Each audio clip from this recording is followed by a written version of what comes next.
সীমাহীন দুর্নীতি, ঋণ জালিয়াতি, খেলাফি ঋণের বোঝা সর্বোপরি। ঋণ অবলোপনের কারণে দেশের ব্যাংকিং খাতে এক বিশৃঙ্খল পরিস্থিতি বা অবস্থা বিরাজ করছে। লক্ষ্য করুন, অনুবাদের অংশ হিসেবে এই বাক্যটি আমরা ইংরেজিতে লিখতে যাচ্ছি, বা আপনি ফ্রি হ্যান্ড ইংরেজি রাইটিং এর অংশ হিসেবেও লিখতে যান। যেভাবেই লেখেন, ইংরেজি লেখার একটা ধারাবাহিকতা আছে। যদিও আমরা এক পর্যায়ে যখন পারি, তখন আর এই ধারাবাহিকতা মেনটেন করতে হয় না। বাট প্রাইমারি লেভেলে আমাদের এই ধারাবাহিকতা মেনটেন করে যদি আমরা কিছু বাক্য লিখি বা আমরা কয়েকটি টিউটোরিয়াল ভিডিও দেখি, এটা হতে পারে সত্যিকার অর্থে অনেক বেশি কার্যকর। লক্ষ্য করুন, অনুবাদের মৌলিক, যেটাকে আমরা ইংরেজিতে বলি ফান্ডামেন্টাল, কিছু প্রিন্সিপাল আছে। যেমন একটি বাক্য কখন আপনি অ্যাক্টিভে লিখবেন, আবার একটি বাক্য কখন আপনি প্যাসিভে লিখবেন, কখন আপনি সিম্পলও লিখবেন, কখন আপনি কমপ্লেক্সে লিখবেন, কখন আপনি কম্পাউন্ডে লিখবেন, কখন আপনি ডিগ্রি দিয়ে লিখবেন, কখন আপনি আহ, আরো যে গ্রামাটিক্যাল স্ট্রাকচার ফাংশন গুলো আছে এগুলোতে লিখবেন। সেটা কিন্তু আগে আপনাকে একটু উপলব্ধি করতে হবে। মানে এই স্ট্রাকচার গুলোর সাথে আপনাকে ধাপে ধাপে একটু পরিচিত হতে হবে।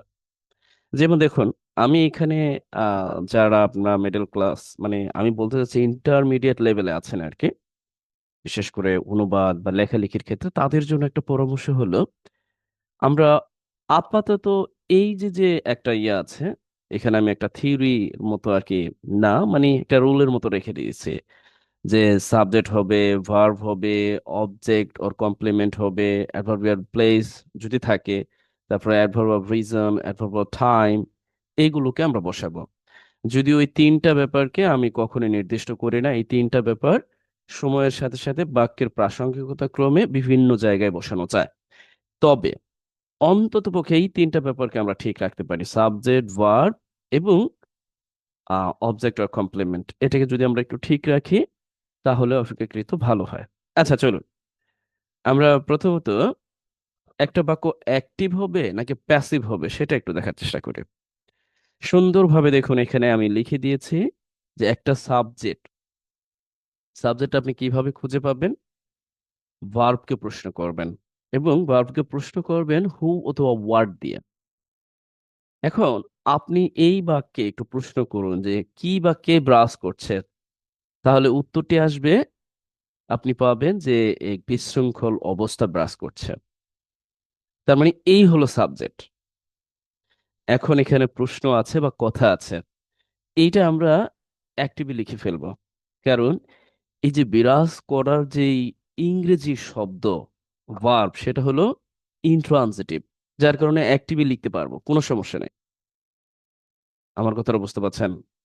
এখন এই জায়গায় একটু ভালোভাবে পড়ুন, মানে আমি লিখে রেখেছি, আপনি একটু পড়ুন। যে যখন ভার্বকে আপনি হু দিয়ে প্রশ্ন করবেন, দেখুন একটা বাক্যের ভার্ব খুব সহজেই চিহ্নিতকরণ করা যায়, বোঝাই যায়, তাই না?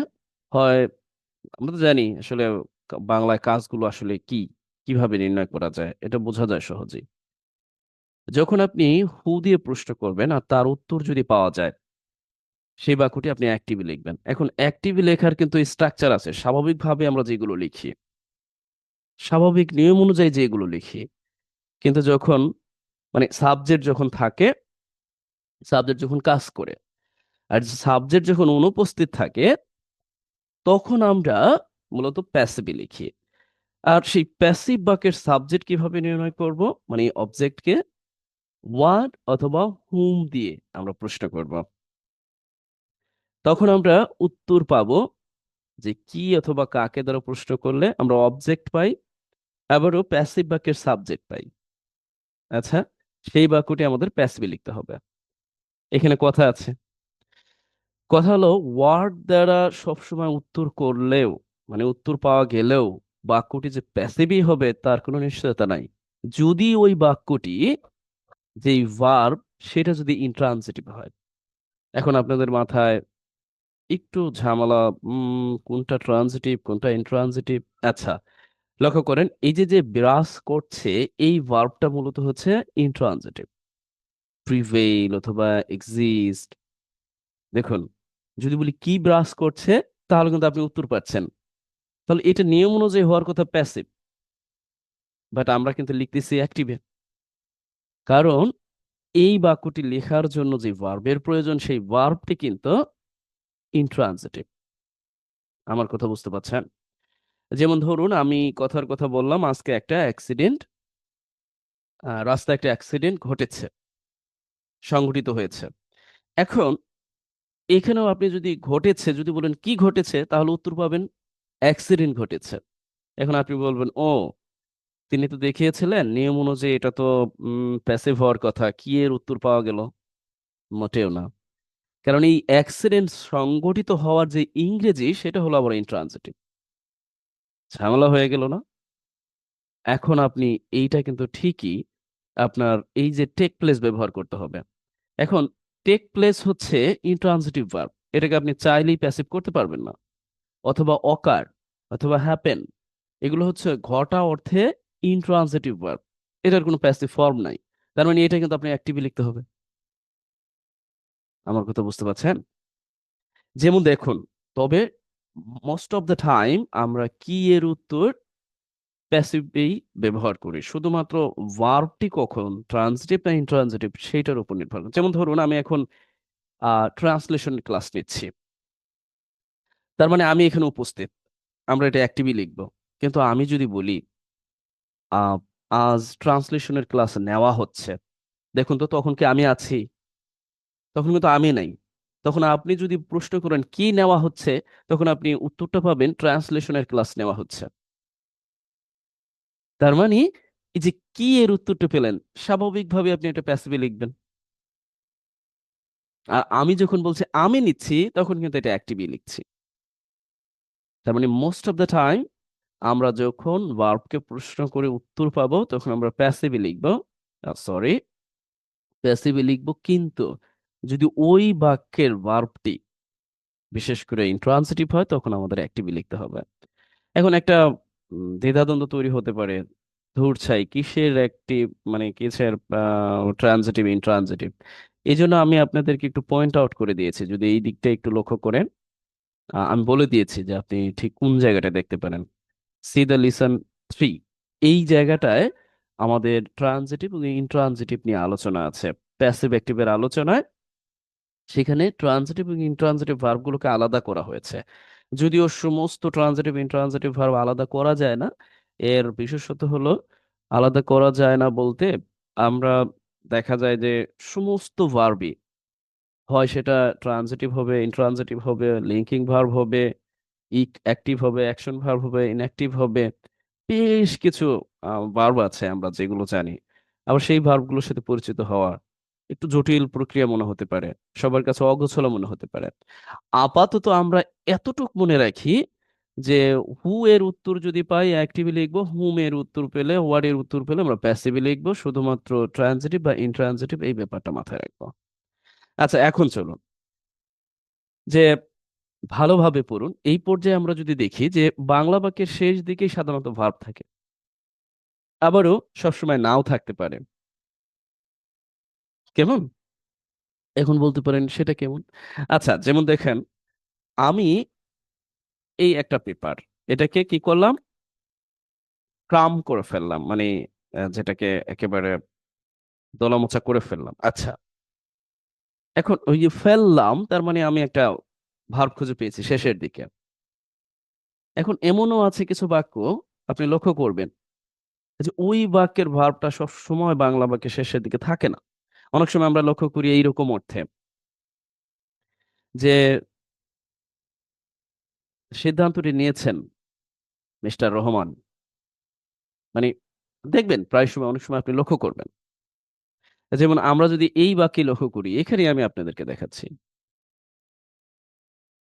এইদিকে আমরা পাবো হয়তো বা এরকম কিছু একটা।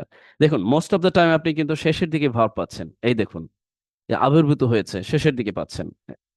এখন এই যে হয়েছে, এই ব্যাপারটার জন্য আমরা এইখানে যে ভার্ব ব্যবহার করব, দেখুন, এটা আবার হচ্ছে intransitive.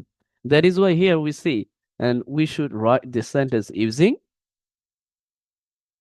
Active, because already I say. আবার দেখুন, আমি যদি একটু লক্ষ্য করি, আপনাদেরকে অবগত করি এই বিষয়টা। আচ্ছা, এটা না, গলার কাটা হয়ে দাঁড়িয়েছে, আবির্ভূত হয়েছে, হোয়াট? গোলার কাটা হয়ে আবির্ভূত হয়েছে মূলত, এটা আপনাদের জন্য বাড়ির কাজ থাকবে। আচ্ছা, আমরা শুরুর দিকে যাই। আমরা ঠিক যেই জায়গাটা ছিলাম, যে যদি আপনি মনে করেন যে আপনি ভার্ব খুঁজে পাচ্ছেন না বা এই বাক্যের ভার্ব মনে হয় নাই, তখন আপনাকে একটু ভার্ব বসিয়ে নিতে হবে প্রাসঙ্গিকতা ক্রমে। যে লিঙ্কিং ভার্ব হিসেবে তখন আপনি হয় ইজ অথবা আর বসিয়ে নেবেন। এখন বলতে পারেন এটা কি হলো? আচ্ছা, যেমন ধরুন আমরা অনেক সময় দেখব ইংরেজি বাক্যে যেটার মধ্যে কোনো ভার্ব নাই। আচ্ছা, আমি বললাম এখানে একটা বই, বা ধরুন এই একটা পেজ, এই একটা পেজ, আমি বললাম পেজটি সত্যিই দারুণ, কথার কথা আর কি।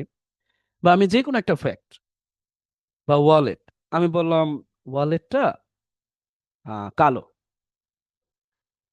এখন এই যে যে ওয়ালেট সম্পর্কে আমি একটু বর্ণনা দিলাম, কিছু একটা বললাম, আপনি বলতে পারেন there is a black wallet, অথবা আপনি বলতে পারেন যে দিস ওয়ালেট ইজ ব্ল্যাক।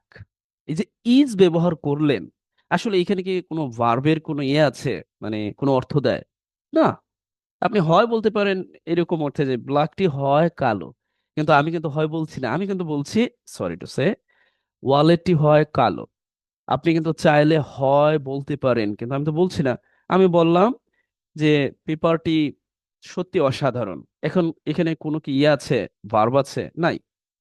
এই বিষয়টা যখন আমরা বর্ণনা করতে যাচ্ছি, তখন কিন্তু আমি, আচ্ছা আমাকে কি দেখা যাচ্ছে? আমি তো এক ধারে চলে গিয়েছি। আচ্ছা, তখন আমি বলতে পারি যে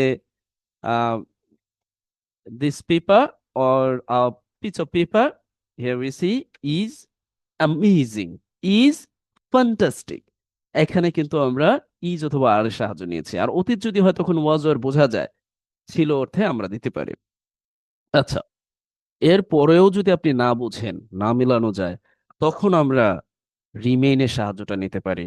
যেমন থাকা, একই রকম রয়েছে এই অর্থ প্রদানে। অথবা আমরা বলতে পারি এক্সিস্ট, রয়েছে।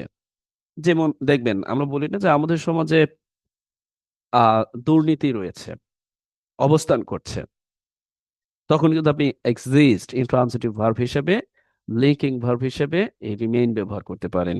ইন্ট্রান্সিটিভ ভার্ব হিসেবে এক্সিস্ট ব্যবহার করতে পারেন। আহ তারপরে লাই ব্যবহার করতে পারেন ইন্ট্রান্সিটিভ ভার্বের অংশ হিসেবে। একটা স্ট্যান্ডার্ড বাক্য লিখতে গেলে আপনাকে prepositional or adverbial phrase of প্লেসের সাথে পরিচিত হতে হয়। প্রিপোজিশনাল ফ্রেজ অফ কজ অথবা রিজনের সাথে পরিচিত হতে হয়, অথবা অবজেক্ট অফ প্রিপোজিশনের সাথে পরিচিত হতে হয়। অ্যাডভার্বিয়াল ফ্রেজ অফ রিজনের সাথে পরিচিত হতে হয়, অ্যাডভার্বিয়াল ফ্রেজ অফ ফ্রিকোয়েন্সির সাথে পরিচিত হতে হয়, অ্যাডভার্বিয়াল ফ্রেজ অফ টাইমের সাথে পরিচিত হতে হয়, অ্যাডভার্বিয়াল ফ্রেজ অফ পারপোজের সাথে পরিচিত হতে হয়। এখন এই যে প্রত্যেকটা ব্যাপার যদি আপনি আইডেন্টিফাই না করতে পারেন, তাহলে কিন্তু হবে না। যেমন দেখুন, খুব সহজেই এই যে prepositional or adverbial phrase of প্লেসকে নির্দেশ করার জন্য আমরা ওয়ার্ড দ্বারা প্রশ্ন করব, এবং সেই প্রশ্নটি আমরা করব ভার্ব কি। দেখুন ভার্বকে কিভাবে প্রশ্ন করলাম, কোথায় ব্রাশ করছে। আমরা প্রথমে পেলাম কি ব্রাশ করছে, কি ব্রাশ করছে, ক্যাওটিক সিচুয়েশন ব্রাশ করছে। এখন আবার প্রশ্ন করছি কোথায় ব্রাশ করছে, মানে এই যে যে ক্যাওটিক সিচুয়েশনটা সেটা কোথায় ব্রাশ করছে। তখন আমরা উত্তরটি পাচ্ছি, এটা দেশের ব্যাংকিং খাতে ব্রাশ করছে। তাহলে এই যে যে বিষয়টা, এটা মেনটেন করে কিন্তু হয়ে যাচ্ছে। এখন দেখুন, আমি আবার প্রশ্ন করছি prepositional phrase of cause or reason হিসাবে, কেন ব্রাশ করছে। আবার ভার্বকে প্রশ্ন করলাম যে কেন এটা ব্রাশ করছে। তখন আমরা উত্তরটি পাচ্ছি যে ডু টু অথবা বিকজ অফ অথবা গিভেন অথবা উইথ। একেবারে হাইলি স্ট্যান্ডার্ড ইংরেজি লেখালেখিতে আমরা কাজ করতে পারি, এই চারটাই ব্যবহার করতে পারি। আচ্ছা, এখন আমরা এই যে যে কারণটা, সেই কারণটা এই প্রিপোজিশন গুলোর পরে যে কোনো একটা নিয়ে বসিয়ে দেব। কারণগুলো কি কি? কারণগুলো হলো এই অবজেক্ট অফ প্রিপোজিশন অংশ হিসাবে unlimited corruption, loan fraud, burden of defaulted loan and loan write off, here you see. একই সাথে আমাদের কিছু একাডেমিক ওয়ার্ডের সাথে পরিচিত হতে হবে। যেমন লক্ষ্য করেন এখানে লেখা আছে এই যে অবলোপন, মানে ধরা ছোঁয়া যায় না কিছু ঋণ আছে যেটা অপারগতা প্রকাশ করা হয়, বা যেটাকে মানে যেটার মানে নিষ্ক্রিয় হয়ে যাওয়ার মতো পরিস্থিতি, বা যারা বিজনেস ফ্যাকাল্টিতে আছেন তারা ভালো বুঝবেন, আমাকে একটু বলেও দিতে পারেন।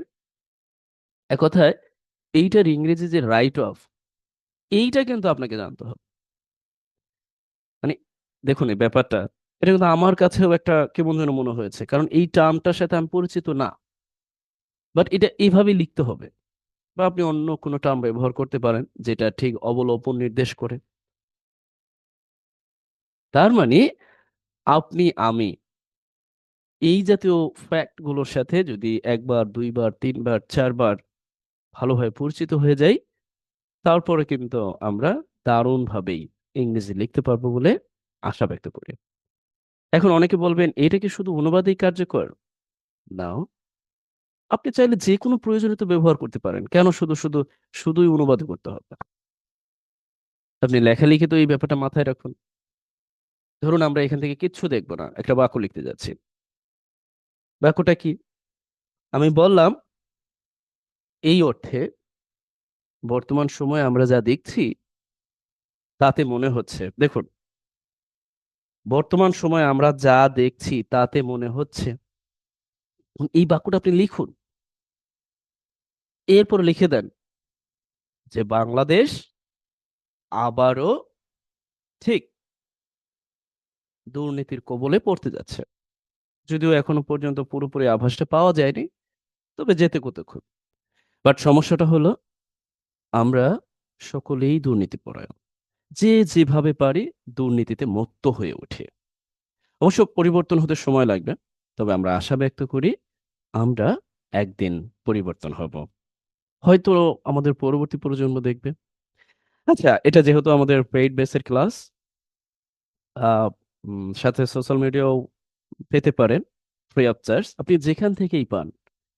আমার এই ক্লাসের যে মূল উদ্দেশ্য তা হলো 2 মিনিটে দেখতে পারি আমরা প্রাইমারি লেভেলে এই স্ট্রাকচারটা কিছুটা ফলো করতে পারি, তবে আমরা ধারাবাহিকতায় পরবর্তী ক্লাসে দেখব যে আপনি চাইলে অ্যাডভার্ব অফ প্লেসকে আপনার মতো করে বসাতে পারেন, এটা কিভাবে তৈরি করতে পারেন, অ্যাডভার্ব অফ রিজনকে কিভাবে তৈরি করতে পারেন, অ্যাডভার্ব অফ টাইমকে আপনি নিজে কিভাবে তৈরি করতে পারেন। আমরা মনে করি এইগুলো মনে হয় আগে থেকেই না, এগুলো তৈরি করতে হয়। মানে আপনি চাইলেই তৈরি করতে পারেন। যেমন দেখেন, আমি যদি বলি দেশ, কিন্তু আমি যদি বলি দেশে, তখনই কিন্তু আপনাকে অ্যাডভার্ব অফ প্লেসটা বানাতে হবে। দেশে বলতে তার মানে ইন দ্য কান্ট্রি, ইন ব্যবহার করলাম, this is called adverbial phrase of place. আবার লক্ষ্য করুন, আমি বললাম 21শে ফেব্রুয়ারি, কিন্তু আমি যদি বলি 21শে ফেব্রুয়ারিতে আমরা show our tribute homage to our martyrs for language movement. Can we see?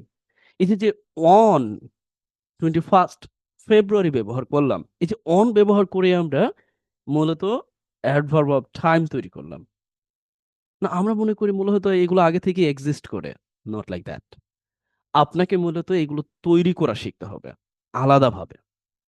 আপনি যখন এগুলো তৈরি করা শিখবেন, যখন উপলব্ধি করবেন, তখনই আপনার কাছে প্রত্যেকটা ব্যাপার সহজ মনে হবে। আচ্ছা, আমি তো একটা বাক্য লিখতে গিয়েই সমস্ত সময় ব্যয় করে দিলাম। দেখুন, এটা হচ্ছে যে প্রাইমারি লেভেলে পরিচিতি পর্ব। আমরা ধাপে ধাপে সব শেষ করব। তাছাড়া এটার উপর আমরা একটা ক্লাস নিয়েছিও বটে। সেই ক্লাসটিও আছে পুরোপুরি এই আলোচনার উপর। সেটা খুব সম্ভবত আমাদের ২৯ অধ্যায়ের ১২ অথবা ১৩তম ক্লাস। এজন্য আমাদের পুরোপুরি দরকার নেই। আচ্ছা, এরপর আমরা আরেকটু দেখার চেষ্টা করি। একসাথে যদি দেখি যে chaotic situation is prevailing in the country's banking sector due to unlimited corruption, loan fraud, the burden of defaulted loans and loan write-off. Then we see পরবর্তী বাক্য আমরা লক্ষ্য করি। পুনর্তফসিলকৃত ঋণ আবারও খেলাপি হচ্ছে। লক্ষ্য করুন, খেলাপি হওয়া ব্যাপারটা হচ্ছে ডিফল্টিং। You can use as intransitive verb. যদি আপনি বলেন কি খেলাপি হচ্ছে? definitely you will get the answer is পুনর্তফসিলকৃত ঋণ। দ্যাট ইজ ওয়াই আপনি লিখে দিতে পারেন। এখন আপনি আবার বলতে পারেন কেন এটাকে আমরা তো প্যাসিভ সেন্সে লিখতেই পারি। আপনি বিকাম or get ব্যবহার করে definitely you can write the passive sense দিতে পারেন। বাট একটা হচ্ছে কারণ আমরা ইতিমধ্যেই বললাম যে কিছু ট্রান্সিটিভ ভার্ব আছে you can use even you will get the answer of what. আপনি হোয়াটের আনসার পাওয়া সত্ত্বেও পাবেন, তারপরও আপনি ব্যবহার করতে পারেন অ্যাক্টিভ সেন্সে যদি ভার্বটি হয় ট্রান্সিটিভ ইনট্রান্সিটিভ। অলরেডি আমি বলেছি। দেন we see এটি ব্যাংকিং খাতের জন্য অশনি সংকেত। লক্ষ্য করুন এটি বলতে সাবজেক্ট আমরা দিস দিচ্ছি। আর যখন আমরা এই যে দেখুন এই বাক্যটি লক্ষ্য করুন তো এখানে কিন্তু কোনো ভার্ব নাই। ভার্ব বোঝা যাচ্ছে? না।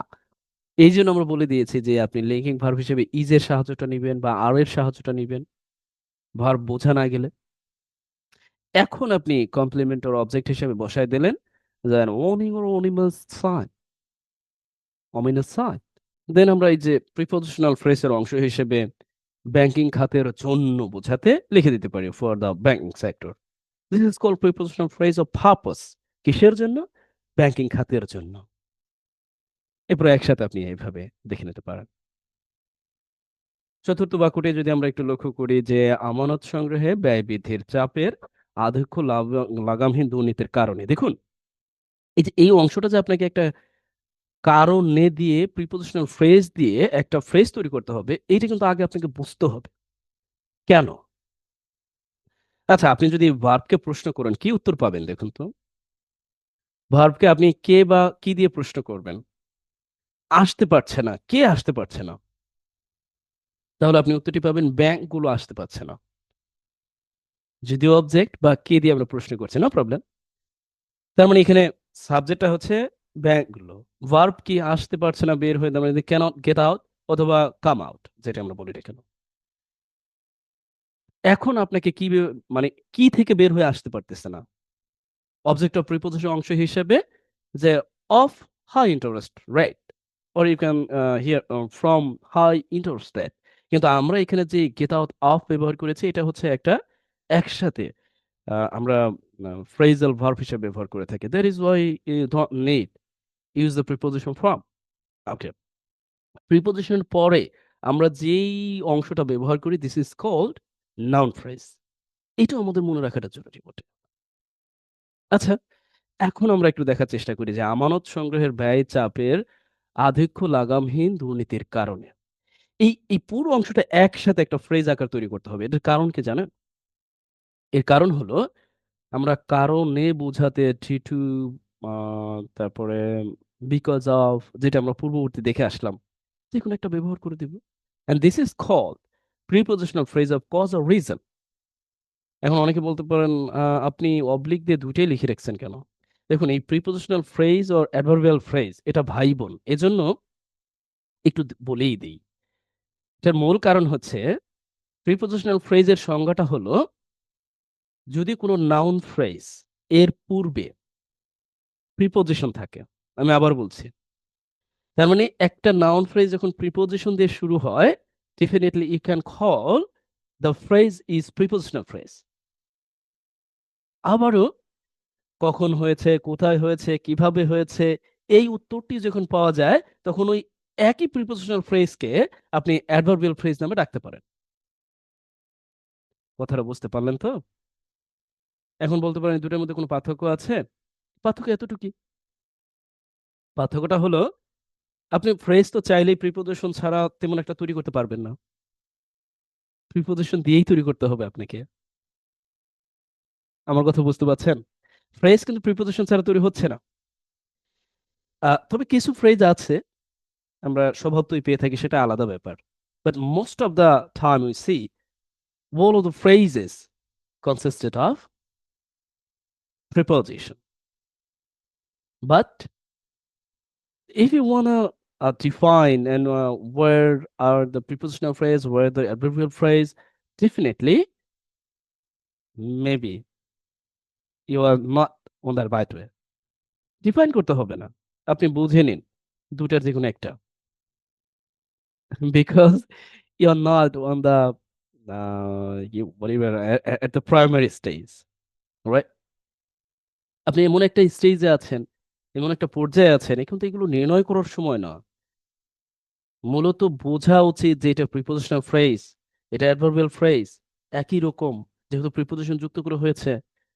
এরপর আপনি তো আর বেসিক গ্রামারের অংশ হিসেবে এমসিকিউ পরীক্ষা দিতে যাচ্ছেন না। আর এমসিকিউ তে এত জটিল ভাবে আসেও না। আমি না যতটা জটিল করেছি এখানে। আচ্ছা দেখুন, এখন এই পর্যায়ে and due to excessive pressure of raising cost in deposit collection, rampant corruption, দেখুন এই পুরো অংশটা হচ্ছে এখানে ফ্রেজ। এখন কেউ কেউ বলতে পারেন এটা কেমনে তৈরি করব? এটাও আপনি ধারাবাহিকতায় ধীরে ধীরে বুঝতে পারবেন, উপলব্ধি করতে পারবেন। The bank cannot get out of high rest, interest test. আচ্ছা, এই পর্যন্ত সবই ঠিক আছে। এখন আমরা এই বাক্যটি দেখে শেষ করছি। এটা আপনাদের জন্য বাড়ির কাজ, আপনারা করে দিবেন। বছরব্যাপী, আচ্ছা এই যে বছরব্যাপী, দেখুন এটাই কিন্তু একটা ফ্রেজ। দেখুন এটা ডেফিনিটলি ডিফাইন্স টাইম, যে বছর ব্যাপী, ব্যাপী। এই ব্যাপী বোঝাতে আপনাকে প্রিপোজিশন হিসেবে ব্যবহার করতে হবে থ্রু আউট, জুড়ে বোঝাতে। এরপর আপনি দ্য ইয়ার হয়ে গেল বছরব্যাপী। And this is called prepositional phrase of time or adverbial phrase of time. কারণ আমাদের প্রিপোজিশন দিয়ে শুরু হয়েছে আর শেষ হয়েছে নাউন দিয়ে। Definitely you can call, but আমরা যদি বলি কখন হয়েছে, তখন অ্যাডভার্বিয়াল ফর্মের অর্থ হিসেবে আমরা this is called we can, যে এটা হলো মূলত অ্যাডভার্বিয়াল ফ্রেজ। আচ্ছা, উচ্চ সুদের হার শিল্প উদ্যোক্তাদের গলার ফাঁস হিসেবে আবির্ভূত হয়েছে। এই যে আবির্ভূত হয়েছে কি, you will get the answer is the high interest rate, this is called subject. আবির্ভূত হয়েছে কি, আবির্ভূত হয়েছে, আপনি উত্তরটি পাবেন যে এটা আবির্ভূত হয়েছে। এখন বলতে পারেন কি, তাহলে তো মনে হয় প্যাসিভ হবে না। আবির্ভূত হওয়ার ইংরেজিটা কিন্তু আবার ইনট্রানজিটিভ ভার্ব দিয়ে লিখতে হবে। So you can write this using active sentence or sense. Has emerged, আবির্ভূত হয়েছে, যে অ্যাপিয়ার্ড, আবির্ভূত হয়েছে, সামনে এসেছে, কাম আউট। এখন বাকিটা আপনি লিখে দিবেন। The burden for entrepreneurs. আশা করছি আমি আপনাদেরকে বোঝাতে পেরেছি। এ পর্যন্তই, আজকে আর নয়। ধারাবাহিকভাবে আমরা এই ব্যাপারগুলোকে প্র্যাকটিক্যালি দেখব। ইভেন পূর্ববর্তী পরীক্ষায় এসেছে, সেই ব্যাপারগুলোকেও আমরা ধাপে ধাপে শেষ করব বা দেখার চেষ্টা করব। প্রত্যেকটি ব্যাপার আমরা বিস্তারিত বোঝার চেষ্টা করব, উপলব্ধি করব যে একটা বাক্য কিভাবে তৈরি হয়, একটা বাক্য কিভাবে একটা আরেকটা বাক্যের সাথে সম্পর্ক গড়ে তোলে, কিভাবে আমরা ২-৪টা বাক্যকে একসাথে লিখে দিতে পারি, কিভাবে আমরা পার্টিসিপল ব্যবহার করতে পারি, কিভাবে আমরা অ্যাডজেক্টিভ অ্যাডজেক্টিভাল ফ্রেজের ব্যবহার করতে পারি, ওর বিভিন্ন যে ফাংশন গুলো আছে আলাদা আলাদা ভাবে। আজ নয়, ভালো থাকুন, যেখান থেকেই দেখুন বাড়ির কাজ করুন, আর আমাকে অবগত করুন। At least you are getting something from watching my videos. আর যদি আপনি সত্যি মানে আমার এই ভিডিও দেখে উপকার পেয়ে থাকেন, তাহলে অন্যদেরকে অবগত করুন, যেন আমার এই প্রচেষ্টা, always I call tiny effort, not like large or enormous. আমি সবসময় বলি যে আমার ক্ষুদ্র প্রচেষ্টা যদি আপনাদের উপকারে আসে, এটা হবে one of the best gift that what I get from you. এটি হবে সবচেয়ে বড় পাওয়া। আজ এই পর্যন্তই। ভালো থাকুন, আপনার লক্ষ্যে আপনি স্থির থাকুন। ইনশাল্লাহ আপনি সঠিক পথে ভালোভাবে ভালো কিছু করবেন। তবে শপথ নিন, দুর্নীতিকে না বলুন। যেভাবে পারুন টিকে থাকুন। We know well the title Survival the Fittest. So Survival the Fittest এর নামে দুর্নীতি করা যাবে না। দুর্নীতিকে না বলুন, টিকে থাকুন। সমাজকে, দেশকে গড়ে তুলুন। আজ এই পর্যন্তই। ভালো থাকুন। আপনাদের সবার জন্য মঙ্গল কামনা।